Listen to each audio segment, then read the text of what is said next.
Fala galera, boa noite. Estamos iniciando aqui mais um Central de Comunicação da capital de Pindorama. Eu sou o Pedro Fernandes e estou aqui com Patrícia Miguel, Iago Moura. E hoje estamos aqui com um convidado mais que especial, que é o Vincent Yala, que ele é o administrador, né, da fantástica página Visto África, que tem feito um trabalho maravilhoso aí nas redes sociais, né, de conscientização sobre questões de negritude, sobre questões políticas, né, e históricas do continente africano. E, né, deixando bem claro, a África não é um país. E é isso. Tudo bom, Vincent? Exatamente. Muito obrigado, Pedro. Queria agradecer por essa oportunidade, né, de estar aqui nessa troca. E é isso, vamos trocar, falar sobre África, negritude. E, enfim, gratidão mesmo pelo convite. A gente que agradece, cara, você ter aceitado esse convite. É uma honra enorme, tá podendo gravar esse programa aqui com você hoje. É uma satisfação imensa. Beleza? Maravilha. Continuo agradecendo. Bora lá. Vamos nessa. Vamos começar então com o Giro de Bizarrices. O Giro de Bizarrices hoje está recheado, né, de coisas absurdas. E coisas que eu posso dizer até detestáveis, e que a gente vai estar explicando aqui agora, né? A gente começa o nosso giro de bizarrice nada mais, nada menos com a Bolsonaro Story. Vocês acreditam nisso? Bolsonaro e sua família, né, criaram uma loja para vender bugiganga, gente. Os caras estão vendendo bugiganga na internet depois de ter feito, depois da Micheque, né, ter feito propaganda para vender cosmético, né? Agora vem, né, a família Bolsonaro abrindo uma loja de bugiganga, onde você pode comprar um lindo, para não dizer o contrário, calendário da família Bolsonaro pela bagatela de R$50, né? Você vai ver, né, fotos aí do Bolsonaro nu, brincadeira. Enfim, entre outras coisas bizarras sobre questões desde do fatídico momento onde ele assumiu e outras baboseiras mais que você vai encontrar. E também você pode comprar caneca e outras besteiras como tábua de cortar carne por preços exorbitantes como 109 e não sei quantos mais reais. Você viu, Patrícia? Você viu, Iago? Vincent ficou sabendo também? O que vocês acharam? O que eu acho bastante interessante é que essa galera da extrema-direita, eles têm uma pira com calendário. Vocês já repararam? Porque tem toda uma história. Você começa lá no Moro, com aquela foto do calendário. Depois a gente tem o Duval, com aquele calendário lá da ABIN, maravilhoso, inclusive. E agora essa história do calendário. Então, assim, eu me pergunto o que mais eles vão vender além de calendário? Mimeógrafos? Sabe? Outras coisas super úteis nos dias atuais, né? Enfim. Bom, primeiro que isso só reforça, né, aquela coisa de que a crise é estética, porque se for olhar cada produto vendido ali, é um troço assustador. Parece que eles quiseram reproduzir aquele monte de quadro que estava saindo lá do Alvorada, que quiseram colocar ali como pôster, fizeram um calendário que era a cara da pessoa, compra aquilo em casa e assim, que leva alguém a isso, né? Quer espantar tudo que é visita, quer intimidar, que é um troço bizarro de cafona. Se for olhar os produtos e vender por esse preço, né? Porque, assim, o que mais que eles vendem ali? O que é aquilo? É uma história realmente... Só vendo para acreditar que isso é verdade. Porque é um troço de uma falta de noção, não só de estética, mas de qualquer sentido, que só rindo mesmo. Olha, quando eu vi, eu fiquei de cara, assim, não queria acreditar, porque estamos num momento tão... na verdade, eu acho que eles tentaram, tirar o foco, porque não é possível uma coisa dessa, mano. Principalmente no contexto político que a gente está vivendo, do cara que foge, vai para lá e tem que vir e não vem, e tá aí, anuncia uma loja para vender calendários. Eu acho que é só para tirar o foco, mas foi muito bizarro, muito mesmo. Como eu não ouço muito eles, assim, quando eu ouço ou vejo alguma coisa dessa família, eu não entro muito para gastar energia, então me poupo. Aí eu vi que como estava repercutindo, do nada, quando eu fui mesmo me interessar para ver, eu vi que a loja já não existia mais. Então é inacreditável o Futebol Clube mesmo. Olha, eu entrei aqui, tá no ar? Caiu do primeiro pro segundo dia, caiu, né? Caiu. Voltou já. Que caos. Pô, que seja, né? Quem quiser gastar dinheiro com bugiganga a preços astronômicos, né? Para ter uma foto do Bolsonaro pendurado no quarto, né? Fazer o quê? Será que eles vendem prótese peniana igual eles... Vão vender isso também? Tomara que não. Muito bem, e o Eduardo Bolsonaro ficou bastante irritado, né, com os comentários, principalmente depois que a página saiu do ar, né, e chamou todo mundo de idiota útil, enfim, aquele chilique que a gente já está acostumado, que vem da parte deles, né. Vergonhas à parte, enquanto eles estão dando chilique, estão chorando, a gente está rindo. Vamos lá, Patrícia, vamos para o nosso segundo dos pontos do Giro de Bizarrices? Sim, o nosso segundo ponto do Giro de Bizarrices são os conservadores em geral, que estão nervosíssimos, mas assim, extremamente irritados com a foto da Rihanna na capa da Vogue. Para quem não viu a foto, eu vou tentar descrevê-la brevemente, mas a Rihanna tá segurando a mão do marido dela, o marido dela tá segurando o filho deles, e ela tá em destaque na foto. Talvez porque ela seja uma popstar e ele não? Talvez. Mas os conservadores fizeram várias análises, assim, dizendo que é um absurdo, porque a Rihanna está perdendo a essência dela, que é de mulher, né? Que é a essência feminina de ser submissa. Que ela deveria ser submissa ao marido. Que é um absurdo essa foto, porque tira... Agora tem essa coisa, né? De energia feminina, essa loucura toda, né? E aí,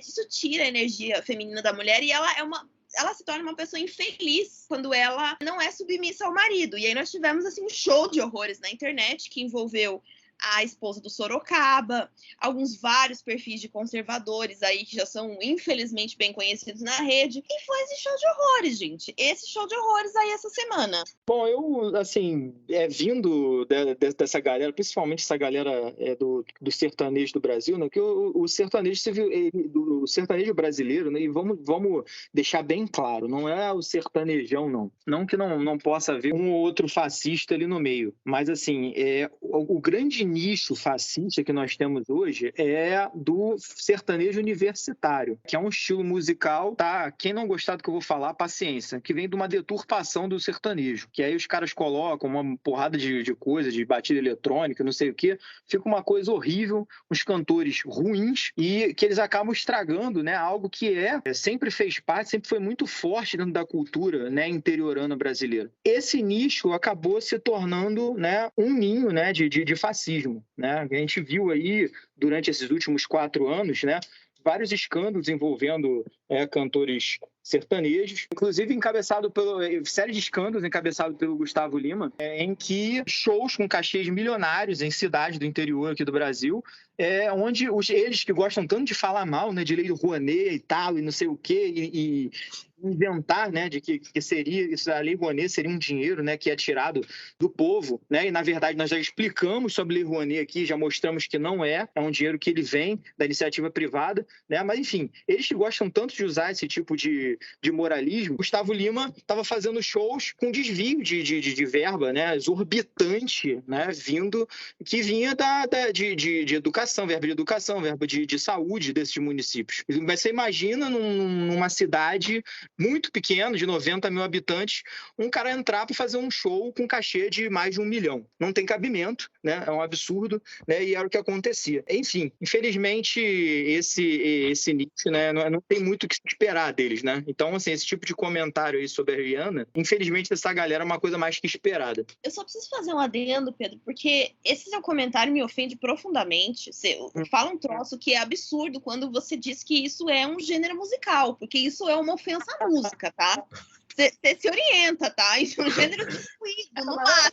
Tecnicamente né? Fazer o quê? Eu não posso fazer muita coisa. Formalmente 3 comentários. Primeiro que sertanejo universitário é a trilha sonora do bolsonarismo, assim como o Richard Wagner era a trilha sonora lá do Hitler, né? Era o cantor preferido dele. Segundo, que o Gustavo Lima, você vê, né, esse cara cantando, uma aberração, né? O sujeito parece que canta com um supositório, né? E o terceiro comentário é como tem toda uma ligação do sertanejo universitário com essa banda podre do agronegócio, né? Que é a banda podre que apoiou o Bolsonaro, que financiou e que, inclusive, estava por trás dos atos terroristas lá em Brasília. Enfim, só uns pitacos. Olha, eu não sei se já por ter passado por várias coisas, né, e ter lutado já bastante, principalmente aqui no Brasil, sobre essa questão da racialização e tal. Então, eu me lembro de certas coisas. Tem comentários como esse, por exemplo, eu nem dou ouvidos, porque essa gentalha, eles acham que por ter dinheiro eles podem opinar, ou eles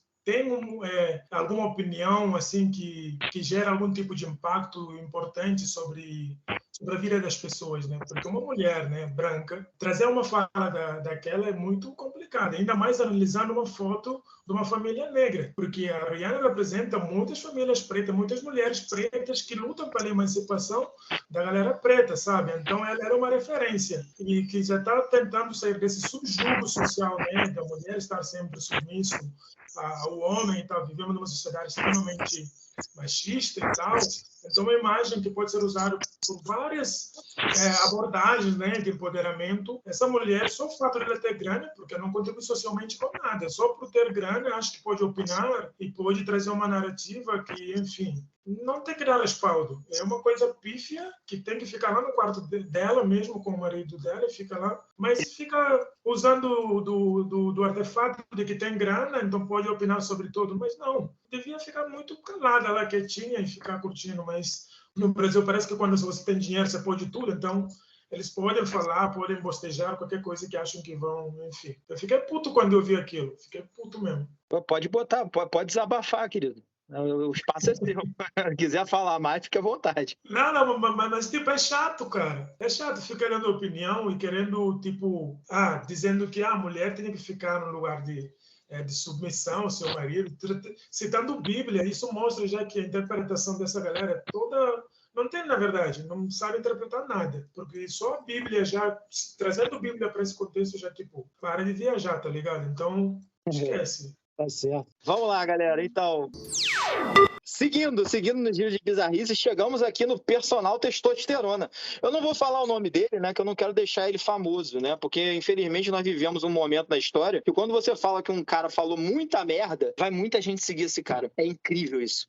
Incrível, incrível. Então a gente prefere não falar o nome da criatura, né? Uma discussão boba, né, sobre questões de treino e tal, e academia, que é uma coisa assim, por exemplo, faz parte do meu estilo de vida. Eu gosto muito de fazer exercício, eu acho que academia é uma coisa que é importantíssima. Aliás, eu acho que não academia, mas exercício. Eu acho que exercício, né, você cuidar da tua saúde, eu acho que é uma coisa que todo mundo devia praticar, pelo menos algum. Ninguém precisa fazer exatamente exercício X, Y, Z, mas as pessoas devem ter cada uma atividade física que goste, porque, enfim, quanto mais atividade física você pratica, tá, menos você vai gastar remédio na farmácia, uma coisa você pode ter certeza. Obviamente, né, que a gente fala isso, né, a gente espera, né, que todo mundo, né, um dia possa ter tempo, né, possa ter um trabalho digno, né, e possa ter tempo, né, de estar cuidando da sua saúde de uma forma em que ainda sobre tempo, né, para a pessoa descansar, tempo para lazer, enfim, é isso. Mas, enfim, nós estávamos num bate-papo desse, eu não lembro aonde, e entrou uma criatura que disse que eu sou personal, tenho 39 anos, frequento academia desde os 19 e posso falar. Década após década, ano após ano, as academias têm se tornado cada vez mais ambientes femininos. E isso foi péssimo para a sociedade, para o esporte, principalmente para a parte profissional, para a educação física. Métodos de treino fofo, socialização e egocentrismo ocuparam um local que exalava suor e testosterona. Bom, assim, esse final ficou uma coisa até meio erótica aí, né? Essa coisa assim, né? Meio uma coisa no ar, meio estranha, né? Sobre o cara querendo, né? Assim, colocar que ele é o machão e tudo mais, né? E no final das contas ele coloca, né? Que ele acha ruim dividir espaço com mulher, né? Ele acha ruim que hoje, né, um espaço de academia seja um espaço que esteja até mais ocupado por mulheres. E no final ele fala que é porque esse era um local que antigamente exalava suor e testosterona. Eu não consigo ver coisa pior para se falar. Eu, né, não sei se todo mundo sabe, mas eu, antes de ser profissional de comunicação, né, eu sou um profissional de educação física. Eu trabalhei em educação, assim, eu estou com 43 anos, né, trabalhei, né, comecei a trabalhar, né, com educação física com 17 anos, parei, né, de trabalhar há pouquinho tempo, né, que até enquanto dava eu tentava manter as duas profissões, que é uma coisa que eu gosto muito de fazer, e eu fico pensando, Ele tem 39, eu tenho 43. Cara, eu nunca passou pela minha cabeça um pensamento tão ridículo como desse cara, sabe? Então, assim, eu não consigo, de fato, entender como foi que ele chegou a isso, né? Tem que ser uma pessoa muito podre por dentro, muito, muito vazia, muito fraca, né? Muito pobre de espírito para chegar, né, a um absurdo desse. E percebe-se, né, que ele tem um problema aí muito sério em dividir espaço com mulheres, né? Ele deve se sentir, de repente, diminuído, alguma coisa do tipo. O que você acha, Patrícia? Cara, assim, pra quem não sabe, eu faço vídeo pro TikTok. E lá no meu TikTok, eu tenho um quadro chamado Pérolas de Conservadores. E aí, por conta desse quadro, eu sempre saio em busca, né, de alguns conteúdos desse tipo para que eu possa reagir a eles. Não falo os nomes das pessoas, nem sob tortura, porque eu não quero deixar a gente que já tem um monte de seguidor mais famosa ainda, né? Então, claramente eu risco os nomes e tal. E aí tem um querido que eu sempre pego as coisas dele para reagir, né? E eu comecei a perceber uma coisa. Eu comecei a perceber que essa fixação com testosterona é algo comum entre essa galera. Eles têm uma fixação, assim, absurda por essa questão de testosterona. Esse querido, inclusive, esses dias eu peguei um post dele em que ele recomenda que homens tenham cães. O que, assim, é uma recomendação boa, ter um cachorro é legal, né? Mas o motivo é um pouco bizarro, que ele diz que o homem que dorme com um cachorro no mesmo cômodo, ele aumenta a testosterona, né? E aí eles são super conservadores e não sei o quê. E aí também ele cita lá uma pesquisa que, desculpa aqui ao nosso convidado, desculpa mesmo, mas é que assim, aqui a gente fala palavrão mesmo, tá? Então, desculpa. Os dados que ele tirou do cu, em que ele fala que os homens que têm mais testosterona no corpo, eles têm uma maior tendência a serem religiosos, porque ele faz uma ligação que ele diz que a testosterona leva à religiosidade e que também leva o homem a ser capitalista e conservador, enquanto que o homem que tem baixa testosterona, ele tende a ser socialista e ateu, porque isso tem a ver com a testosterona, né, no Instituto de Pesquisa das Vozes da cabeça dele. Mas assim, é isso, essa galera tem uma obsessão com testosterona. Eu não sei, talvez Freud explique, eu não consigo. Mas é uma masculinidade tão tóxica, tão bizarra, sabe? Que eu chego a ficar sem palavras, né? A única coisa que eu posso dizer é que esse pensamento está se espalhando muito, esse pensamento conservador. E essa questão da academia também, inclusive eu lembrei de um outro post desse querido, em que ele coloca 2 fotos de mulheres treinando, assim. Uma delas é uma menina com short de academia, normal, assim, curto, mas um curto normal, não é, tipo, super curto. E um top, tipo, roupa normal que você vê menina usando em academia, roupa que eu uso, tipo, normal. E aí na outra imagem tem uma menina com uma legging, tipo, até o pé, assim, não é nem aquela legging que aparece um pedacinho da canela, tipo, vai até o pé mesmo. E de moletom, de moletom, gente, de moletom, assim, de manga comprida. E aí na menina de top ele coloca, dizendo que é uma mulher que só tá indo pra academia pra se mostrar e mostrar o corpo para homem e ser promíscua, e a de moletom, com a calça até embaixo, é a mulher que tá realmente indo treinar. Então, assim, gente, é isso, né? Para essa galera pode estar 35 graus lá fora, mas se você usar um top e um short é porque você está sendo promíscua. Você tem que ir treinar de moletom, tudo fechado. É isso. Acho que essas pessoas, se é que a gente pode considerar como pessoas, tem um problema latente ali mal resolvido que esse final aí de tweet mostra. Não, porque, né, tá um ambiente que antes exalava cheiro de suor, não sei o quê. Sim, esse cara, como a Patrícia falou, né? Freud pode explicar essa misoginia bizarra dele. Tem uma questão aí muito, muito esquisita, essa intolerância que ele tem. E essa é a simples presença do que ele identifica como feminino que abala, né, a masculinidade frágil dele. E aí ele se sente, né, como se as bases, né, dele estivessem estremecendo, né? Cadê a testosterona? Cadê o cheiro de suor? Não sei o quê. Pô, o cara fala isso para dar uma de machão. E provavelmente quando chegava no vestiário ele deixava o sabonete cair na hora do banho, né? Desculpa aí o nosso convidado, eu tô falando essas bobagens. Ah, de boa, tranquilo. Isso é tudo para esse cara que ele deveria procurar um um analista para resolver essas questões mal resolvidas dele aí, porque é uma necessidade, né? Quem sabe ele possa evoluir e virar gente. Olha, eu acho que o homem branco é o grande problema de toda a problemática da sociedade, né? O grande cúmplice, né? O homem branco conservador, eurocêntrico, é o grande. Então, tem coisas que, tipo, como essa, eu acho que superam a minha inteligência, porque não dá para compreender. Então, sem comentários, eu acho que é uma coisa que não dá. O homem branco conservador é caótico, é um caos. Só digo isso. Então, mas é isso, vamos dando segmento. Patrícia, qual é o nosso próximo tópico? O nosso próximo tópico é uma querida que soltou a seguinte pérola, e aí eu vou colocar aqui o áudio para vocês ouvirem. Homem não lava louça e nem limpa a casa.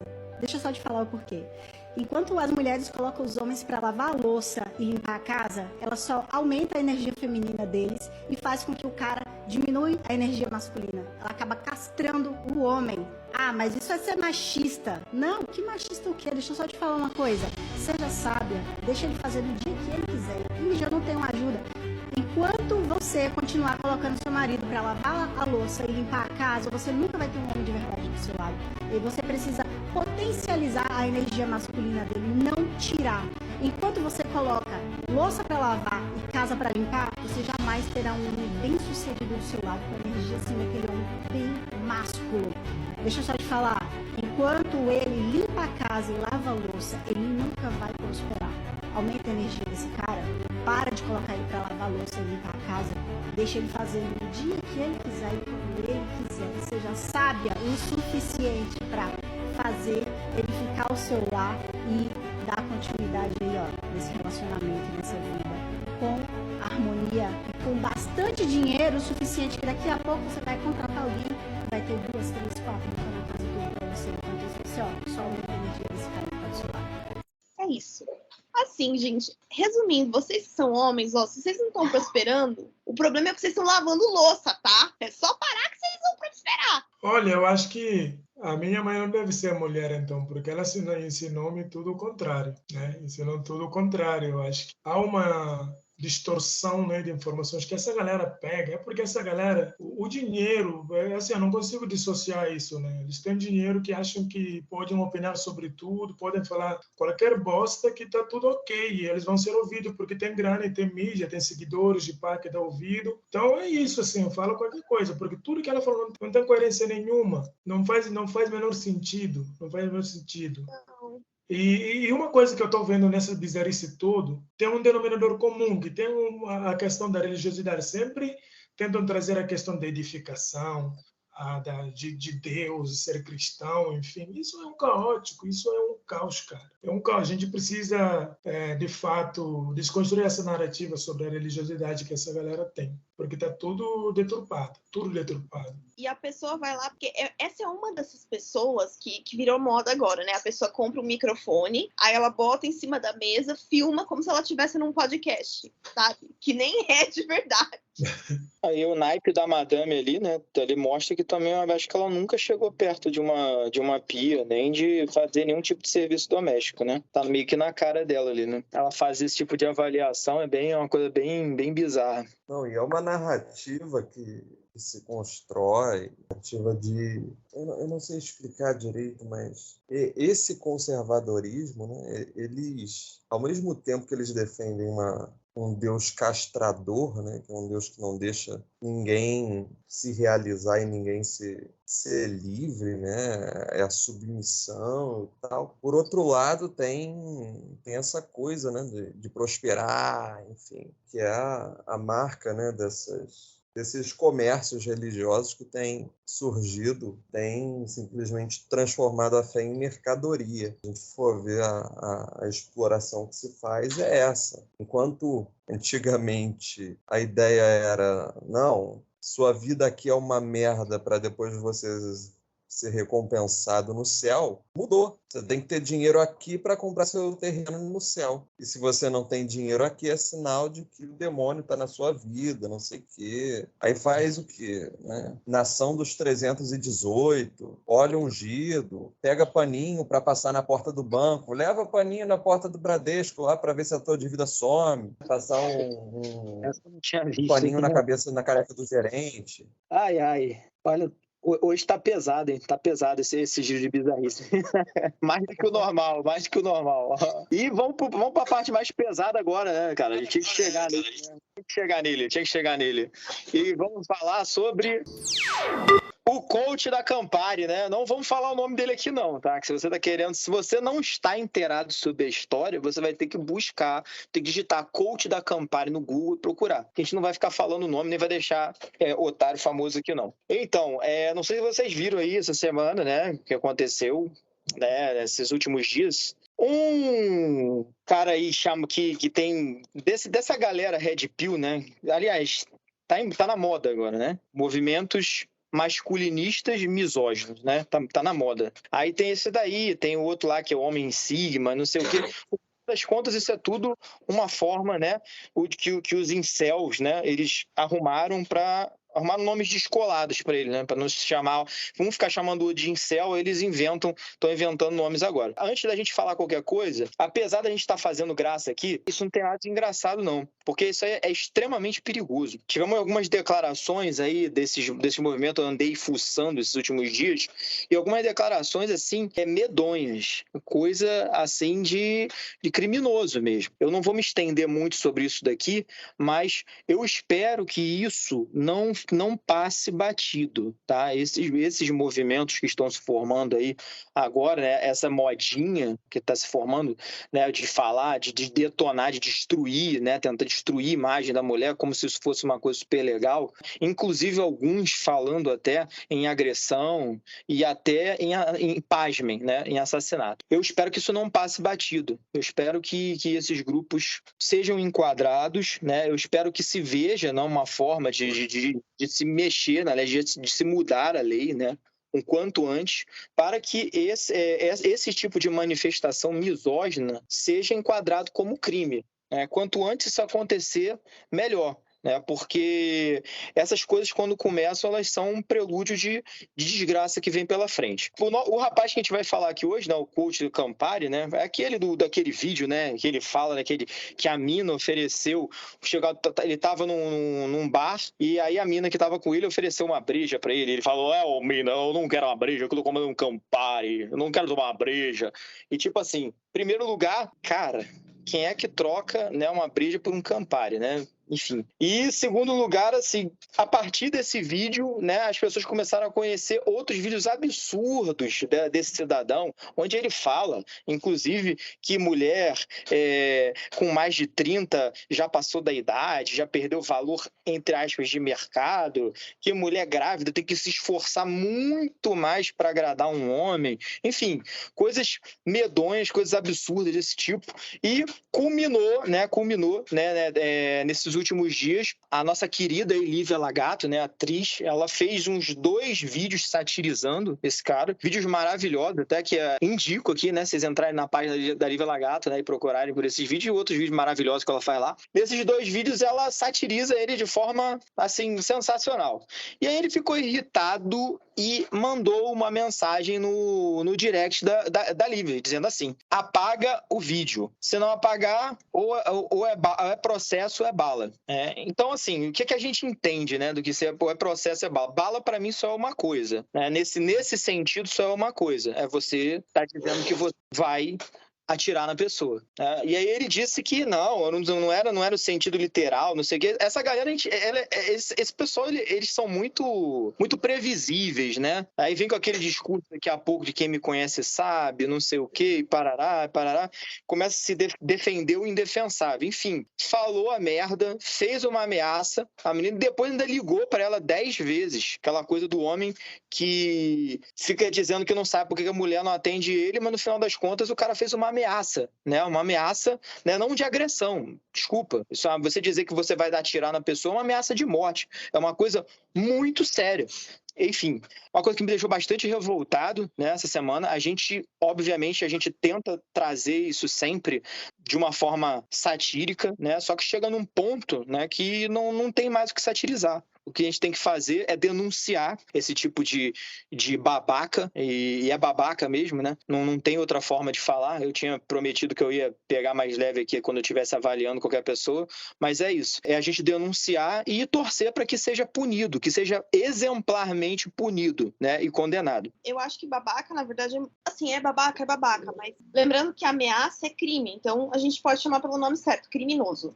Vamos lá, criminoso. Segunda coisa é que, apesar de que as ameaças da Lívia foram as piores, né? Mas não foi só a Lívia que foi ameaçada por ele. A Bruna Volpe também recebeu ameaças dele. Ele também ligou, sei lá, mais de 15 vezes pra Bruna Volpe e ela ficou assustada também, acho que com razão, porque é um criminoso, né? Tem que ficar assustada mesmo. Então não foi só a Lívia que foi perseguida. Ele realmente, sistematicamente, ele tá perseguindo mulheres. E apesar de que também tiveram homens que fizeram conteúdo satírico sobre ele, que falaram coisas sobre ele, nenhum desses homens foi perseguido, né? Foram só mulheres mesmo. O Id fez um baita react dele e não recebeu nada. Não, deixando claro, não que a gente quer que os homens também recebam, não. Mas não era pra ameaçar ninguém.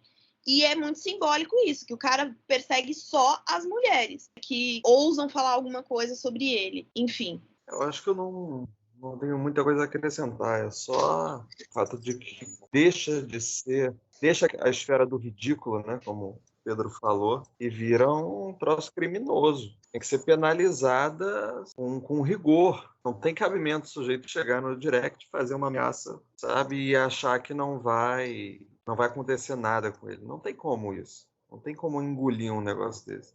Esse é motivo para ser escândalo mesmo. Tem que ser escrachado, tem que ser escancarado. É um cara que faz uma barbaridade dessa, que tem não só a covardia, mas a canalice de fazer uma coisa assim, sabe?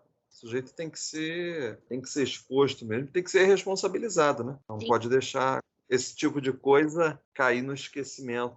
Eu acho que só reforçar a fala de vocês, né? Porque não dá pra gente deixar isso passar batido mesmo. E lembrar que misoginia mata, né? Tem mulheres que morrem todos os dias por conta de comportamentos como esse. E se esse tipo de comportamento surge ainda na nossa sociedade é porque tem gente que dá respaldo a esse tipo de comportamento, né? Aí eu vou fazer uma autocrítica, nós enquanto homens, né, no nosso fórum, de denunciar esse tipo de atitude, porque tem pessoas que vão replicar nos nossos grupos e a gente acha engraçado, né, de alguma forma. Então é nesse momento que a gente tem que fazer alguma coisa, no micro, né, para poder chegar no macro. E não pode deixar de fato batir, a gente tem que ter um movimento forte para não permitir com que isso se alastre, né? Nós que temos uma concepção de luta constante, de mudança, porque nós sabemos que somos uma geração de homens que reproduz muitos pensamentos que são totalmente equivocados. E para que a próxima geração de homens, os nossos filhos, não reproduzam esses tipos de comportamento, a gente vai ter que dar uma educação, e para isso eles precisam ter pessoas como esse criminoso sendo exemplarmente punido, porque não dá para deixar assim e achar engraçado e deixar só. Então, eu acho que nós, enquanto esse fórum,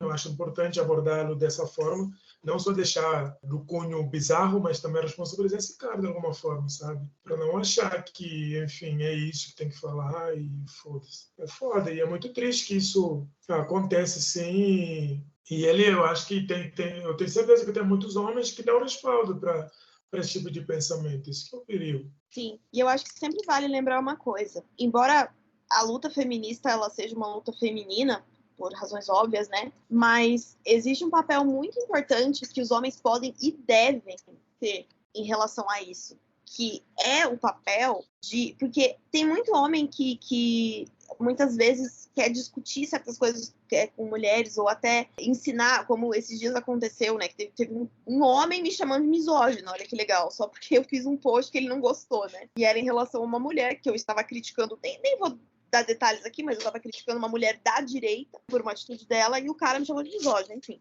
Mas existe esse papel muito importante dos homens, que é educar outros homens. E aí sim é um papel muito importante, porque, infelizmente, eu digo isso infelizmente mesmo, tem muitos homens que só escutam outros homens, não escutam as mulheres. Então esse papel é muito importante, porque às vezes o cara, na frente das amigas dele, ele é super desconstruído, ele age de uma forma que não é machista, ele é um cara bacana e tal, mas no grupinho lá do WhatsApp do futebol com os brothers deles, rola todo tipo de misoginia, e esse cara pode, às vezes, participar ativamente dessa misoginia, mas ele também não fala nada, sabe? E esse é o papel do homem que quer ajudar. Esse é o papel, é isso que muitas vezes ele pode fazer. Não basta você não ser um homem machista, você tem que ser antimachista, você tem que, nesses ambientes que você tá, quando você vê uma coisa errada, você chegar pro teu colega e falar, escuta, isso aqui não tá certo, isso aqui é machista, isso aqui que você tá fazendo, sabe? Eu sei que, pelo menos no meu círculo social, a maior parte, eu diria todos os meus amigos, porque senão não seriam os meus amigos, agem dessa forma, fazem isso, tem esse tipo de atitude, né, de coibir essas coisas, mas fica sempre o alerta, né, que é algo que vocês como homens, vocês aqui, os homens que estão ouvindo, também podem sempre fazer, né, que é explicar isso e tentar fazer com que outros homens enxerguem, os que ainda não enxergaram. É isso, meus queridos. Assim, a gente sempre tem uma pegada no nosso giro de bizarrices mais irônica, né? Só que hoje, assim, tem algumas coisas que a gente precisou falar que não tem graça. A gente precisa lembrar que não tem graça. A gente precisa lembrar que não é brincadeira. Como foi bem falado aqui já, misoginia mata. Então, não é para ser tratado como brincadeira. É para ser realmente, é para a gente expor, né, essas pessoas para que elas possam ser exemplarmente punidas pelo crime que estão cometendo. Enfim, vamos dando seguimento aqui. Agora, com muito orgulho aqui, vamos conversar aqui diretamente, né, com o Vincent Yala. Ele que tem algumas curiosidades aqui, né, sobre ele. Eu conheci, né, a página Visto África durante o pré-Copa do Mundo e durante a Copa do Mundo, né? Que eu tinha, assim, muitas dúvidas, obviamente, principalmente sobre questões que falavam, né, sobre seleções e sobre jogadores africanos. E quando eu via, né, nas redes sociais, muitas vezes as pessoas derramarem racismo, né, tentando disfarçar isso como uma forma de não, mas esse país tal, os caras não prestam porque eles são homofóbicos. No outro é por causa de não sei o quê. Tipo assim, e eu via nesse meio tempo, né, que assim, coisas que acontecem dentro do Brasil. O cara falava, por exemplo, o Vincent, sobre a seleção de Marrocos. Os caras usaram muito, né, da questão deles serem muçulmanos, né, e naturalmente, né, ser um país que tem, né, um tom maior homofóbico, né, quando vai tratar dessa questão da homossexualidade. Só que se esquecendo que o Brasil é o país que mais mata homossexuais. E eu questionava essas pessoas, falando para elas, galera, você não deixou de torcer para a seleção brasileira pelo mesmo motivo. E aqui é o país que mais mata homossexuais no mundo. E aí a gente vê que existe, né, dentro disso daí, né, as pessoas tentam enrustir. Muitas falam abertamente, isso é lamentável, mas muitas tentam enrustir, né, esse racismo, que é uma coisa extremamente lamentável. E, assim, eu tive, antes de poder bater esse papo com você, né, tipo, começar a falar contigo, né, Vincent, fiz algumas postagens, né, de vídeos seus na página. Acredito que você tenha visto a partir daí também, tenha conhecido a gente a partir daí. E aí eu queria que você falasse mais sobre como é que foi como é que nasceu a ideia aí de você criar o Visto África. E, em especial, eu queria saber como é que foi esse período de Copa do Mundo, né? Principalmente você tendo essa experiência aqui de morar dentro do Brasil e vendo, né, esses comentários, né, que eram feitos sobre seleções do continente africano, né? Sejam elas ali mais do norte, né, da África, e tanto quanto as seleções subsaarianas. Então, eu comecei com a Visto África, né, porque eu estou no Brasil há 12 anos, 13 agora. Eu vim para fazer faculdade aqui na Unesp, sou formado em Letras pela Unesp em Assis. E lá dentro da faculdade eu comecei a perceber que existia um desconhecimento gigantesco dos brasileiros em relação ao continente africano. A própria nossa grade curricular, mesmo em matérias que eram voltadas para a África, a referência bibliográfica eram sempre de pessoas brancas, europeias, falando da África e nunca próprios africanos, sabe? Então aquilo começou a me incomodar muito. Eu falei, não é possível que isso aconteça aqui. Aí eu fui entendendo que, na verdade, existe um sistema que não tem interesse em falar da história da África de fato, que não tem interesse em contar, mostrar esse outro lado dessas Áfricas e vive, né, em busca de perpetuar essa imagem única e singular e estereotipada sobre o continente africano. Daí que eu comecei a falar, não, preciso falar sobre essa África outra. A África que sempre existiu, mas que é negligenciada aqui no Brasil. É aí que eu surgi com esse projeto Visto África. A ideia do Visto África é desconstruir as narrativas estereotipadas que se construiu sobre o continente africano e trazer uma narrativa outra, narrativa que não é nova. Eu sempre falo isso, não é uma narrativa nova, eu não estou trazendo coisas novas.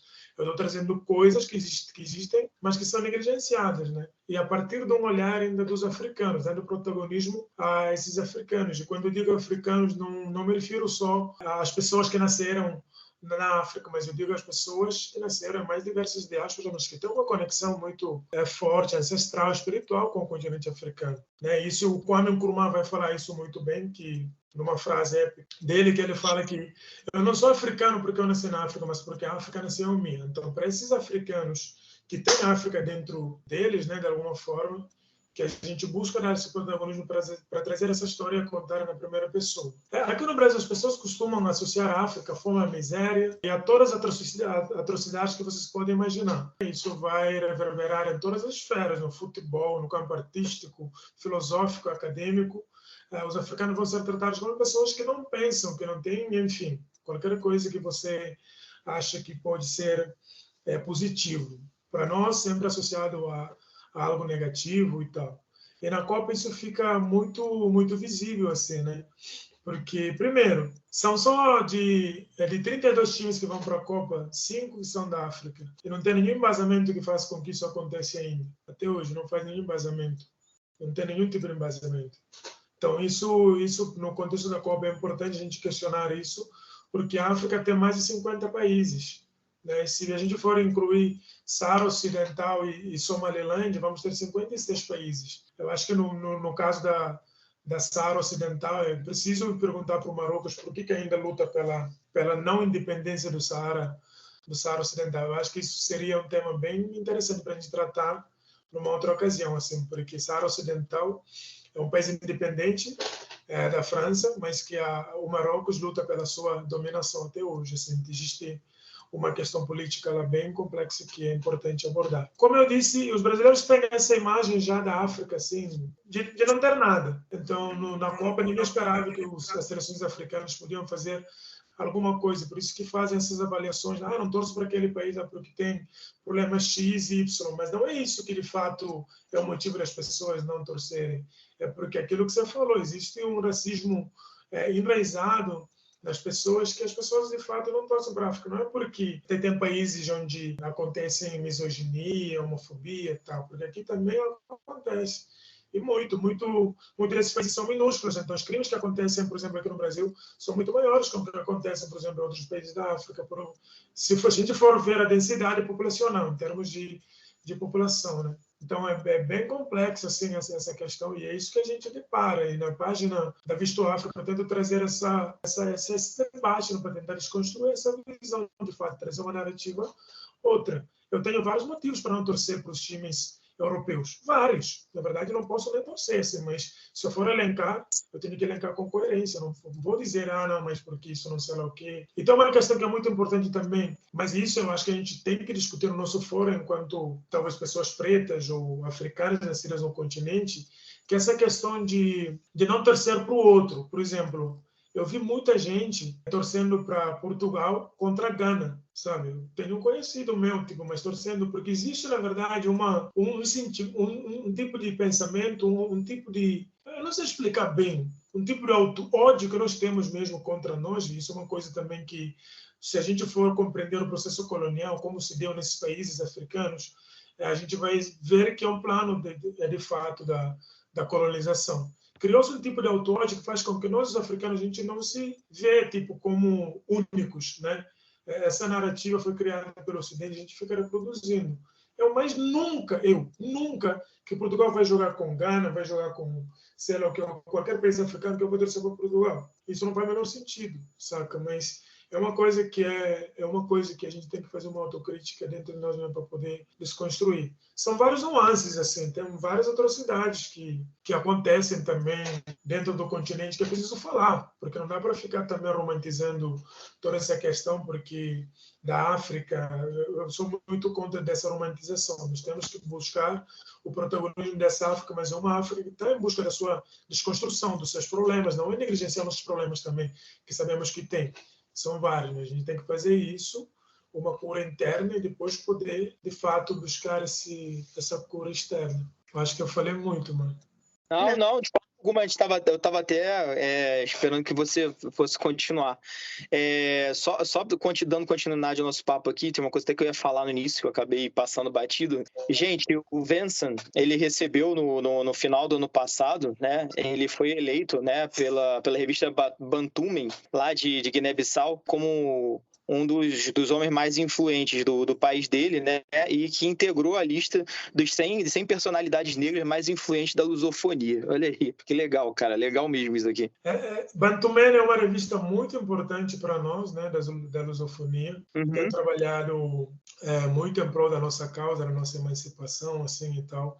Então, uma revista muito respeitada também pelo trabalho e conteúdo que produzem e desenvolvem. Então, eu me sinto muito lisonjeado, e esse é um projeto, né, de reconhecimento, porque às vezes a gente faz trabalhos e acha que não está fazendo nada, assim. E eu, por exemplo, eu sou muito crítico com o trabalho que eu faço, de produção de conteúdos, assim, que eu faço. Demoro muito para produzir, por isso que eu acho que eu não consigo ser TikToker, porque você tem que estar ali na mídia. Quando acontecer alguma coisa, tem que dar sua posição, então eu não consigo ir nesse ritmo. Então eu sempre busco pego um tema e eu tento trabalhá-lo aprofundadamente, porque também eu acho que nós, aí já é uma coisa mais do nosso fórum, enquanto africanos, eu não quero só despertar a curiosidade das pessoas sobre a África. A África tem 55 países, a África nós comemos isso aqui. Eu quero aprofundar nesses países, a particularidade desses países. Eu quero aprofundar nessa comida. O que é essa comida?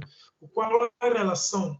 Para as pessoas que vão entrar em contato com esse conteúdo, para que possam ter, de fato, a oportunidade de aprofundar mais. Eu não dou também todas as informações, porque isso é impossível, mas eu dou elementos que façam com que você vá além. Porque eu não quero só despertar curiosidade. Isso é uma coisa que eu faço, que eu prezo muito. Assim, eu quero que as pessoas vão além, para aprofundar mesmo nessa África, para possibilitar com que você, né, construa a sua própria narrativa ontológica, porque tudo que nós sabemos que nós somos, foram os outros que disseram que é aquilo que nós somos, sabe? Os ocidentais, principalmente no nosso contexto da Guiné-Bissau. É muito em função daquilo que os portugueses falam sobre a Guiné-Bissau, sobre Angola e Cabo Verde. Tudo que sabemos sobre a nossa história é mais isso, mas não nos deixam pensar com a nossa própria cabeça, como diz o nosso grande líder, Amílcar Cabral.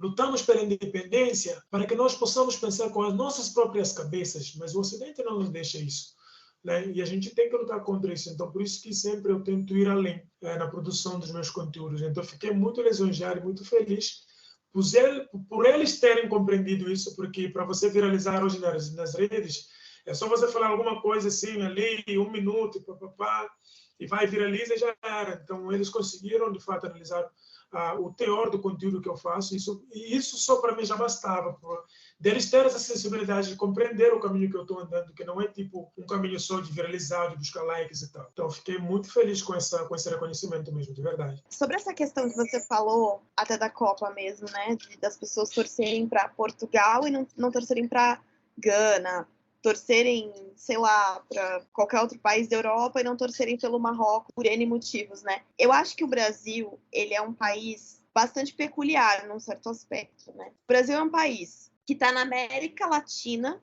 mas que muitas vezes se desconecta da América Latina, porque parece que a gente esquece que a gente está na América Latina, sabe? Também é um país que foi colonizado, assim como a África a gente foi colonizado, algumas partes do continente africano, né? Inclusive colonizadas pelos mesmos colonizadores daqui, ou seja, passamos pela mesma coisa, né? Sofremos da mesma mão, e isso faz com que a gente, de certa maneira, esteja culturalmente falando, até assim, não geograficamente falando, né, porque tá um pouco longe, mas culturalmente falando, historicamente falando, por essa questão da colonização, a gente tá até mais perto da África do que de basicamente qualquer outra parte do mundo, assim, culturalmente falando, né, exceto a América Latina, mas a América Latina, no geral, também passou pela mesma coisa que a África, então, no fundo, estamos todos no mesmo barco. E aí rola essa mentalidade não de colonizado, que é o que a gente é colonizado, mas uma mentalidade de colonizador, quando na verdade a gente também é colonizado, assim, tipo, de uma maneira, eu não vou dizer parecida, porque foi totalmente diferente, né, inclusive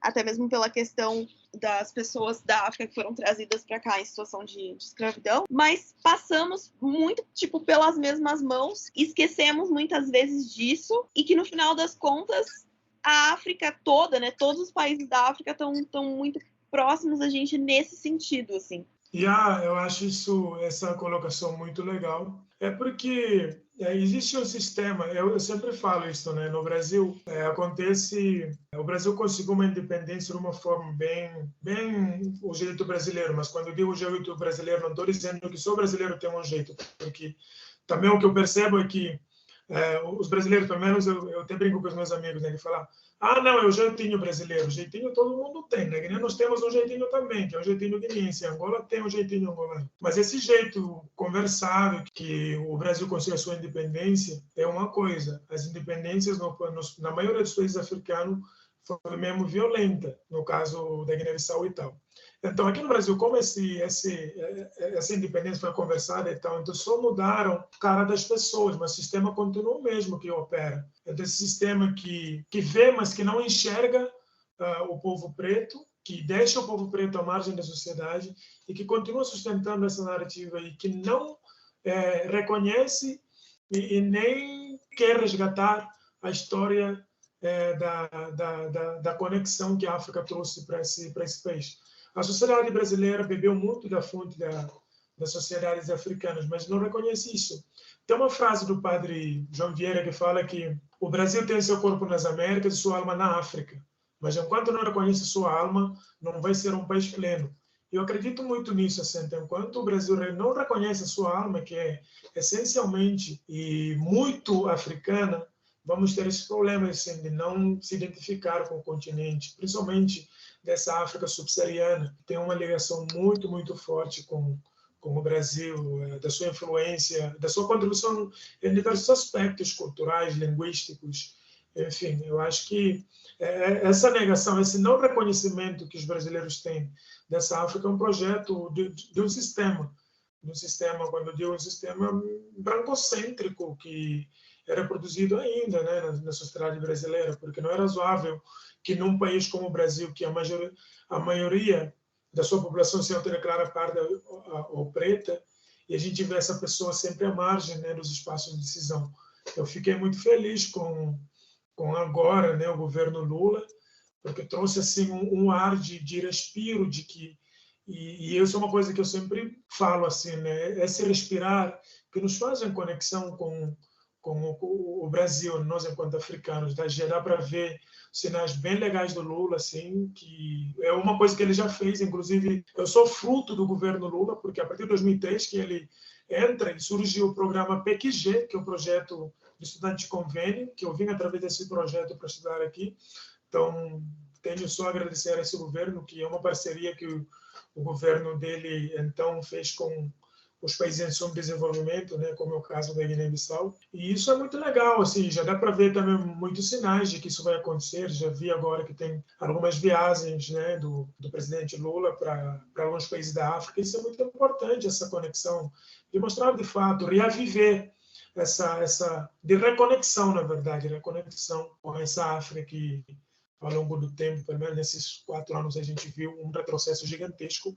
E, enfim, eu acredito que agora a gente possa dar passos bem positivos na busca dessa reconexão ser mais eficiente e positiva para ambas partes. Eu queria te fazer uma pergunta. Seguinte, a gente tem uma tendência, na verdade, isso é ensinado o tempo inteiro, né, de que é um grande mito, né, a questão da cordialidade, né, do brasileiro. A gente sabe que não. A nossa história é marcada por muita violência. O racismo no Brasil ele é justamente, talvez, principal fruto, né, da forma como ocorreu o processo da colonização, da forma mais brutal, cruel, violenta. E o que a gente presencia hoje é fruto disso. Se tentou durante muito tempo apagar, né, os resultados de quase 4 séculos de escravidão com um mito de democracia racial, né, de que a miscigenação, haveria harmonia.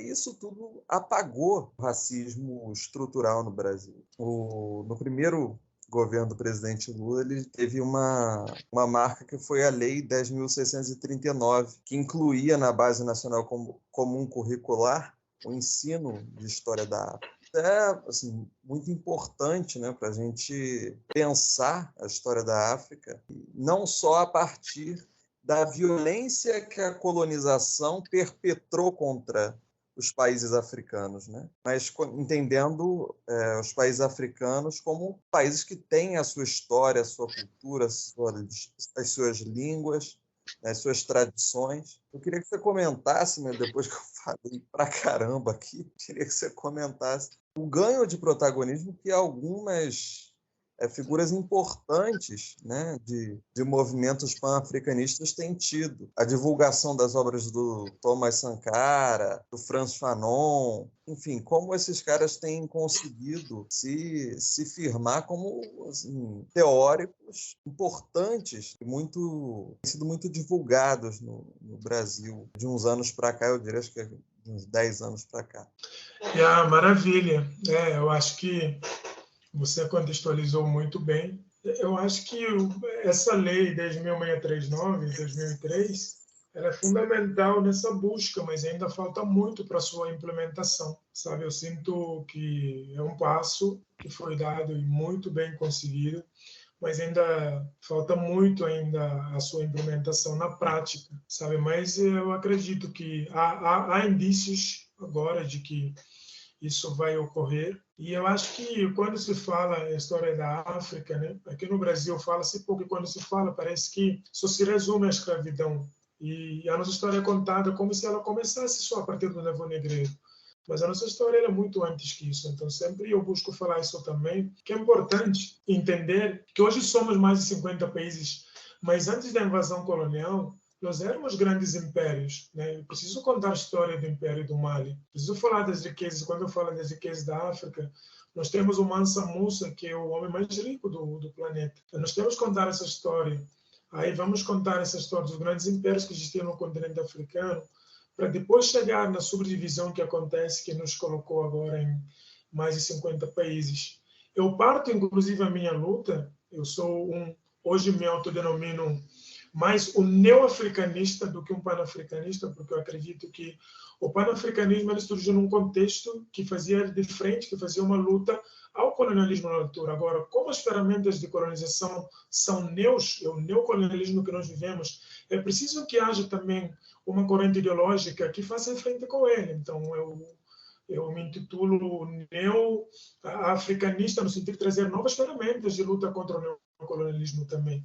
Então, nesse sentido, eu acredito que tem tido grandes avanços. Essas referências que você citou são referências gigantescas. Thomas Sankara é um dos que eu mais admiro em termos de conhecimento do seu povo, sabe? Tem um pensador, um filósofo nigeriano chamado Chinua Achebe. Ele vai dizer que uma das grandes dificuldades do desenvolvimento do continente africano hoje, quando a gente deixa a história de lado, o passado colonial, e pensar em nós como forma de reconstrução, é a nossa liderança. Liderança que nem eu, enquanto Vença, nem costumo colocar como nossa, porque eu acho que o que é nosso é quando pensa a partir de nós, é quando pensa em nós. Mas o que eu tenho visto, principalmente dessas lideranças, eles não pensam em nós, eles pensam em continuar uma agenda ocidental. E é isso que fez com que o Thomas Sankara lutasse contra essa agenda colonial. Isso que fez com que Amílcar Cabral lutasse, Agostinho Neto, Julius Nyerere, Kwame Nkrumah e muitas outras grandes lideranças que lutaram pela emancipação e independência do continente africano. Então, nós queremos contar, de fato, essa história, sabe? Eles não contam essa história porque essa história nos fortalece, essa história nos orgulha. É preciso também contar essa história para que os outros africanos que nasceram em outras diásporas além do Brasil, possam se orgulhar e se sentir de fato que vieram de um lugar onde tem reis e rainhas. Nós queremos contar a história desses reis e rainhas também, sabe? Ainda no governo Lula, quando Haddad era ministro da Educação, acredito, eles fizeram junto com a Unicef aquele volume de História Geral da África, em 8 volumes. Esse livro é riquíssimo e devia ser cesta básica para qualquer estudante aqui no Brasil. Estamos falando de um país que só perde para a Nigéria em termos de população negra fora do continente. Então não é razoável que isso não seja uma matéria obrigatória nas escolas. É muito importante falar sobre isso, da história dos povos africanos, dos povos originários. Isso é muito importante. A gente está totalmente desconexa com a nossa história. E quando você não conhece a sua história, você não consegue se autocompreender. E quando você não se autocompreenda, você não sabe para onde vai. É por isso que a gente viu tantas bizarrices, né, que a gente comentou no início. É resultado disso. Essa galera não tem um conhecimento cultural de si, não tem conhecimento da sua personalidade. Não, eles acham que o conhecimento é ir para a faculdade, ir para a Harvard, sentar na carteira, estudar, negligencia toda a vivência, toda a experiência, toda a relação interpessoal. E a África sobre essa relação interpessoal. Na pandemia, todo mundo falava sobre pensar no outro, cuidar do outro e tal. Isso é Ubuntu. Ubuntu, para nós povos africanos, não é uma coisa que precisa de um conceituar, porque para mim, quando você vai conceituar Ubuntu, parece que parece que você não tem conhecimento da sua existência. Ninguém precisa me falar que eu sou só alguém porque outros vieram antes de mim, porque eu estou em ligação, em conexão com os outros. Isso ninguém precisa me falar, porque o nosso modo de viver enquanto pessoas africanas, nós nos conectamos assim. Para vocês terem uma noção, por exemplo, eu sou da Guiné-Bissau, eu pertenço à etnia Balanta da Guiné-Bissau. A Guiné-Bissau tem cerca de 30 grupos étnicos, na verdade 26 comprovados, mas existem mais, né, segundo alguns trabalhos. Para eu me apresentar, tipo, eu estou aqui nesse fórum com vocês, eu não me apresento pelo meu primeiro nome, eu apresento pelo meu segundo nome, porque é o nome que as pessoas vão identificar de onde eu vim, quem eram os meus, quem eram ligados a mim, antes de mim. Então nós costumamos honrar aqueles que vieram antes de nós. Então, sem esses, eu não sou ninguém. Então, por isso que o Ubuntu, que durante a pandemia se falou muito, né, o pensar no outro, se colocar no lugar do outro, se cuidar, porque o autocuidado também é cuidar do outro. Esse é o modo de vida africano. Esse é o modo de pensar e de vivência, né, do cotidiano dos africanos. Então, preciso falar sobre essa história, né? Preciso falar sobre esse modo de viver, entende? Mas eu acho que esse sistema ainda, e aí eu não digo só o sistema do racismo estrutural que existe no Brasil, mas em outros países, principalmente os países europeus e tal, é um modo que negligencia a nossa história. Nós precisamos recontar a nossa história. E o Brasil, particularmente, ele pode exercer um papel muito importante nisso. Muito importante, por essa conexão que a Patrícia falou, já que é histórica. Eu acho que até geograficamente, assim, você vê o mapa da África, vê o mapa do Brasil, se encaixa perfeitinho. Nós temos vários argumentos para usar além dessa histórica, sabe? Então, acho que o Brasil, esse fórum como esse, que possibilita diálogo como esse é muito importante para essa mudança de narrativa. Dando seguimento, né, a gente ali na página, a gente passa muitas vezes por questões bastante complicadas, né, de pessoas que a gente vê, né, inseridas na luta ali todo dia, né, se colocando como pessoas progressistas, mas que sempre acham de uma forma ou outra, né, de passar pano para manifestações racistas. E eu digo isso porque ontem a gente postou um vídeo sobre o que foi um recorte do podcast Podpah, onde o convidado era o Roger Guedes, né, jogador do Corinthians. E no meio da conversa lá com o Igão, né, que é um dos hosts, né, o Igão zoou ele por conta que ele estava ficando calvo, que ele estava perdendo cabelo. E aí o Roger soltou a seguinte frase: cara, é porque o cabelo ruim demora mais para cair, alguma coisa do tipo, ou não cai, né? Ele, olha o meu cabelo, né? É fino, é liso, é por isso. Aí o Igão até respondeu ele, falou, tá, então se o meu cabelo é mais resistente e ele não cai, qual que é o cabelo ruim? Aí ele ficou sem graça, enfim.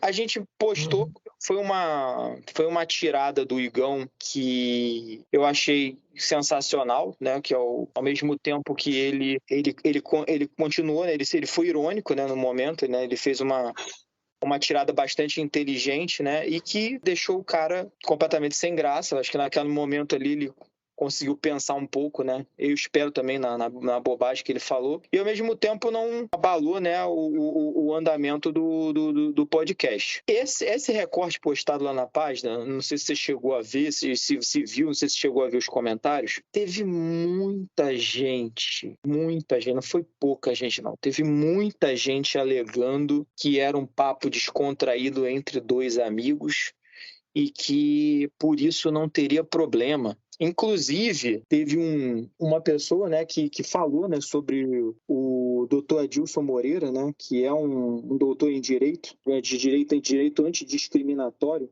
estudou em Harvard, né, um homem preto também, em que ele fala sobre uma questão chamada racismo recreativo. Eu nunca tinha ouvido falar nisso. Inclusive, na hora que o cara falou assim, né, o Carlos Cordeiro falou assim: esperar que um jogador de futebol entenda o que é racismo recreativo é o mesmo que esperar que nossos pets sejam poliglotas e entendam física quântica. Eu até então não tinha ouvido, né, falar esse termo. Eu perguntei o que seria, né, racismo recreativo. Ele respondeu o seguinte: segundo o doutor em direito Adilson Moreira, o racismo recreativo abrange os atos caracterizados como brincadeiras entre pessoas adultas que não expressariam desprezo ou ódio racial, mas que reproduzem uma série de estereótipos raciais, podendo ser classificados como injúrias, porque comunicam hostilidade racial por meio do humor. Aí, entre aspas, palavras comunicam valores culturais e não deixam de disseminar sentidos negativos devido à suposta ausência de motivação psicológica. Elas expressam um consenso social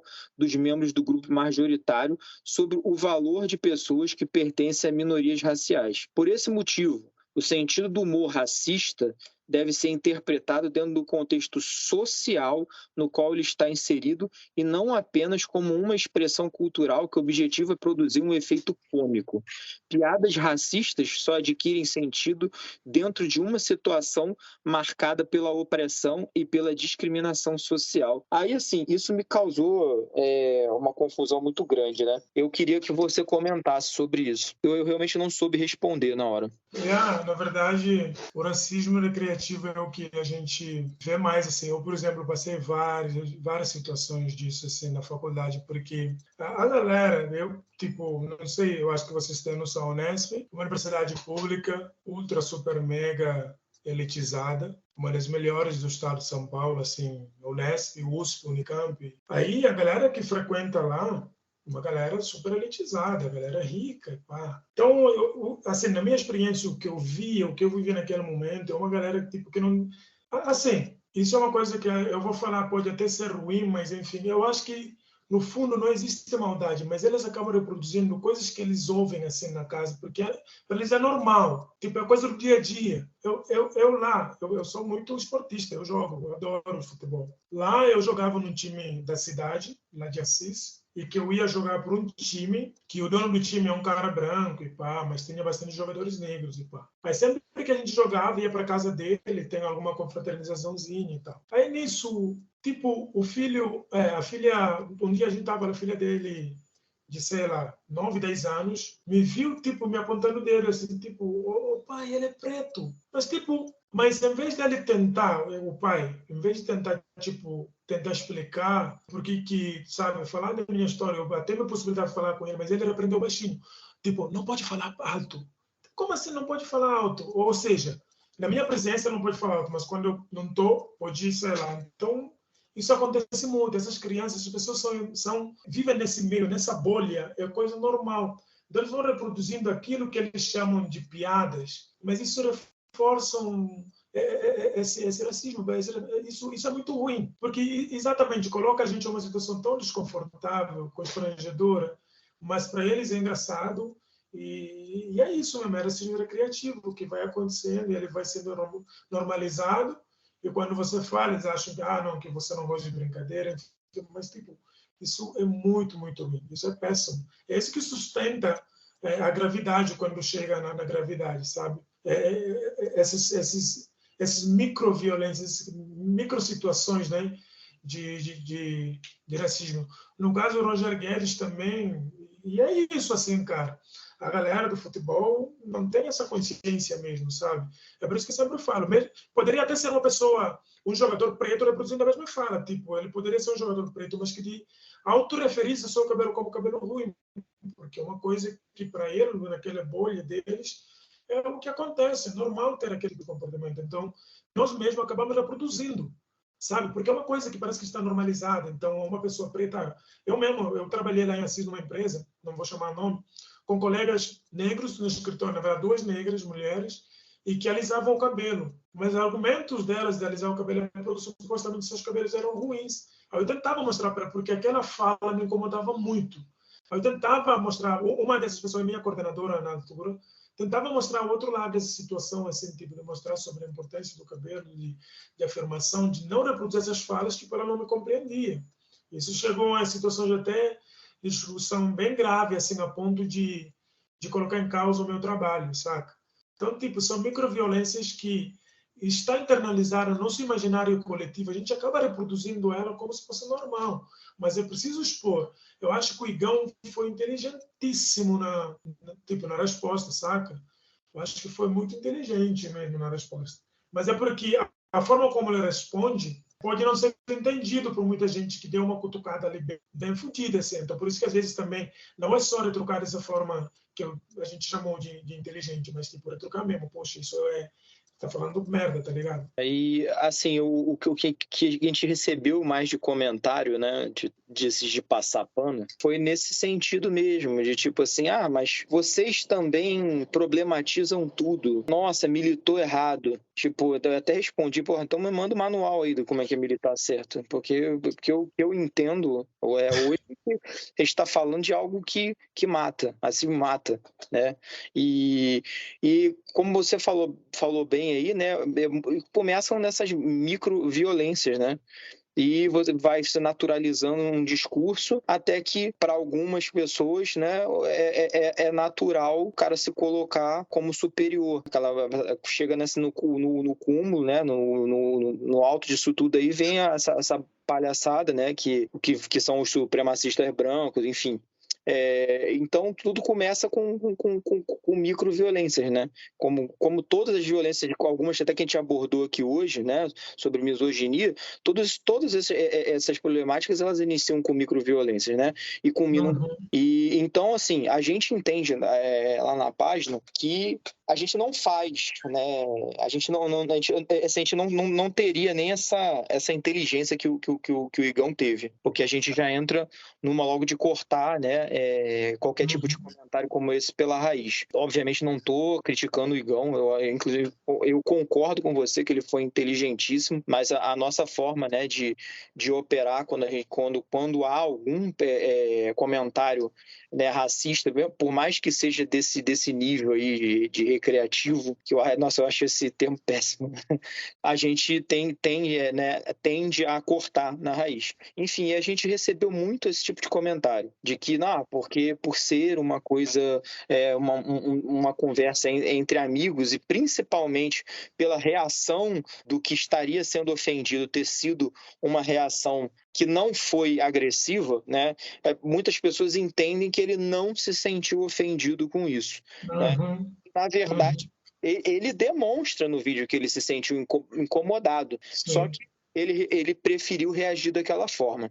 Exatamente, ele se mostrou e até falou, presta atenção, tipo, ele se mostrou, mas é que a galera branca também, eles se, como é que fala, se protegem, né? Principalmente nas redes, o que eu tenho visto. Mano, a galera branca, a pessoa pode ser racista que for, vai ter sempre um apoiando, passando o pano. Pode ir um monte, pode ser o mais escancarado possível, assim. Eles sempre estão ali para se apoiar, para passar pano, para dar, enfim. Mas é caótico, só que a gente não pode também não falar sobre isso, né? A gente tem mesmo que falar, tem mesmo que expor e tentar desconstruir essa porque isso não dá mais, isso não é sustentável. Ter tipo de comportamento como principalmente das pessoas, né, que estão nas mídias, que têm milhares e milhares de seguidores, produzindo falas como essas, é um caos. Não dá para deixar passar, enfim. Mas a galera é bem... Tipo, eu, para mim, pessoa branca, até que me prove o contrário, se eu não crio expectativa, não. Eu sou corintiano, mas aqueles caras lá, tipo, esquece, boy. Sim, eu acho que aquilo que eu falei hoje mais cedo, né, sobre os homens, eles se posicionarem contra a misoginia de outros homens, isso aqui é igualmente válido para pessoas brancas quando se trata de racismo. Pô, você tá vendo uma situação, você faz alguma coisa, sabe? Você não fica quieto presenciando, você como pessoa branca, tipo, se você pode tá lá e dar um apoio pra pessoa. Assim, eu moro no Sul. Aqui é um lugar extremamente racista. As pessoas aqui, elas, por definição, são racistas, sabe? E a gente vê muita coisa acontecendo, mas é aquela coisa, você sempre tem que se posicionar. E essa questão do racismo estrutural é uma coisa que... E assim, de novo, quando você não passa por aquilo, é muito difícil você ter essa empatia de se colocar no lugar de outra pessoa. Com a questão da misoginia também é assim. Tem muito homem que, tipo... Esses dias mesmo, um cara... Eu fiz um vídeo, né, falando sobre essa questão de machismo, e o cara... Ah, não, mas isso aí não afeta ninguém, não sei o quê. Eu falei, porque não é você, né?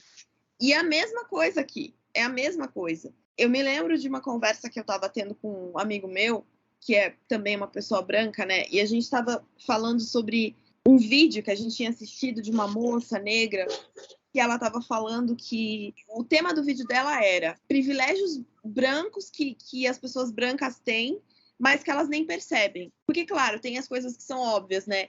Mas aí ela falava assim que quando ela entra numa farmácia, ela não abre a mochila de maneira alguma e ela não pega as coisas, assim, tipo...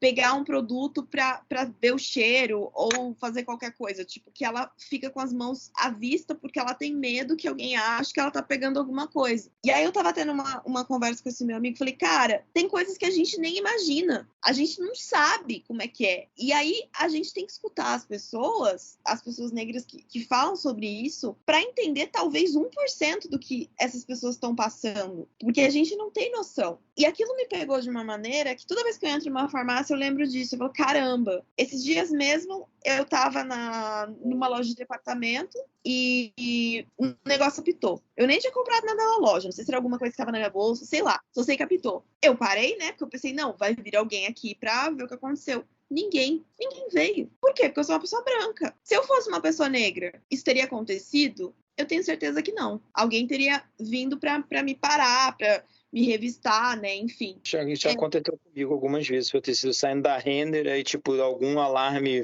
não saiu direito na hora de passar no caixa e apitou, e tipo assim, assim, é incrível como é que realmente ninguém vem atrás. Não. Enquanto isso, a gente teve na Marisa, não foi na Marisa? Que teve um problema agora há pouco tempo, aqui no Rio, no Madureira, foi Marisa, que inclusive não apitou nem nada, mas a segurança foi atrás de duas meninas pretas que estavam saindo da loja acusando elas de terem levado alguma coisa. No final das contas, não tinha nada na bolsa das meninas. Não tocou alarme, não teve nada. Foi só racismo puro e cristalino mesmo. Exato, tem um caso desse também, na Zara, um cara, inclusive, da Guiné-Bissau. Mas esse já repercutiu bastante, foram processados, enfim.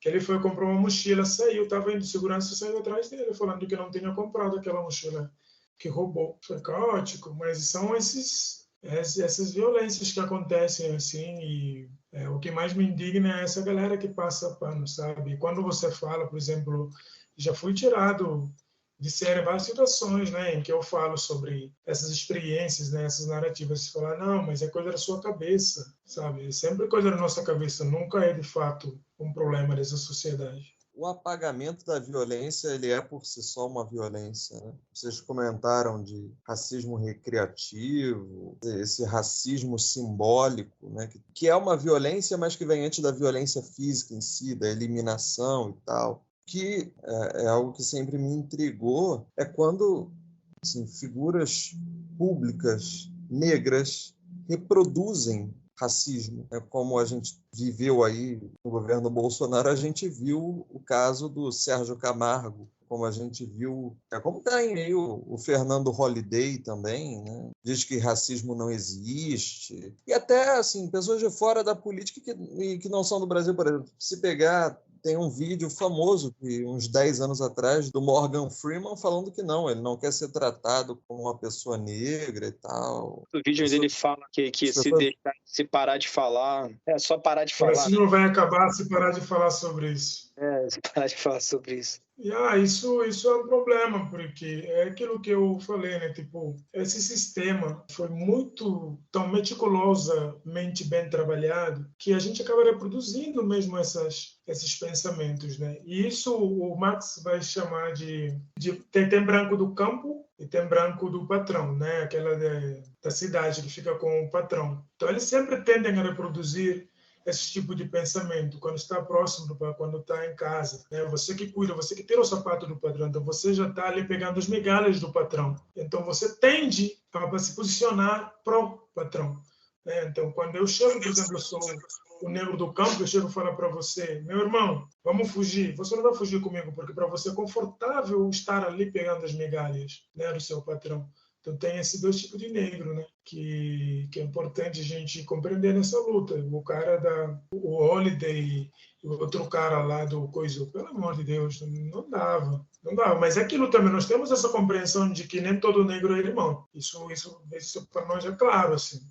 A nossa luta, a gente entende que tem irmão, tem brother, tem amigo, tem conhecido, tem primo de longe, tem um de perto, então a gente também tem que compreender isso. A gente não está numa luta em que todo mundo tem que se concordar também. Eu acho que isso faz com que a gente corre o risco de anular nossa subjetividade. Tem gente que pode pensar que ele é o Hitler da vida, fazendo suas atrocidades ali, foda-se. Desculpe a expressão, mas você que lute, eu vou ser seu adversário, não vou estar sentado na mesma mesa que você só porque você é preto, não, tá ligado? Mas tem muita gente que reproduz esses pensamentos que agridem a nossa essência mesmo enquanto pretos, enquanto africanos.